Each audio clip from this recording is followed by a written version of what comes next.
जो तुम्हें मिल रहा है वही तुम्हारे लिए बेहतर है। ये तुम नहीं जानते पर देने वाला बखूबी जानता है। एक बार की बात है, एक राजा तलवारबाजी कर रहा था तो अचानक से उसकी अंगुली में कट लग गया।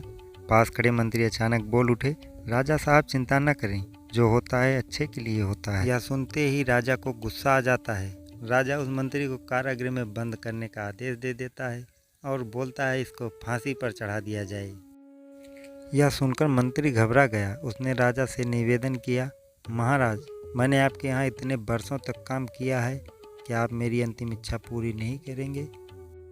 राजा बोला, ठीक है, बताओ क्या है तुम्हारी अंतिम इच्छा?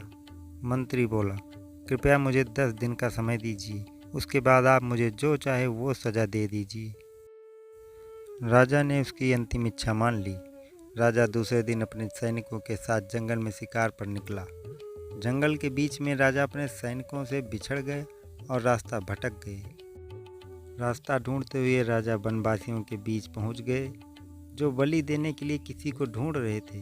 वनवासियों ने राजा को पकड़ लिया और वन की देवी को बलि देने के लिए ले गए। बलि देने की सारी तैयारियां पूरी हो गई।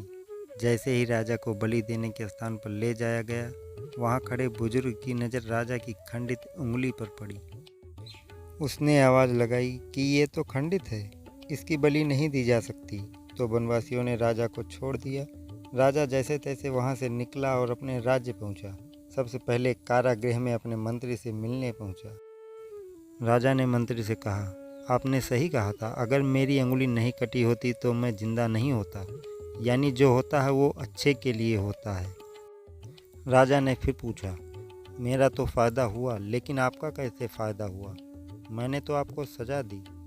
मंत्री बोला, मैं आपके साथ शिकार पर हमेशा रहता हूँ, उस दिन भी रहता, लेकिन मेरे खंडित नहीं होने के कारण मेरी बलि चढ़ जाती, इसलिए मेरे साथ भी जो हुआ अच्छा हुआ। राजा प्रसन्न हुआ, लेकिन छोटी सी बात पर मंत्री को सजा देने का दुख भी हुआ।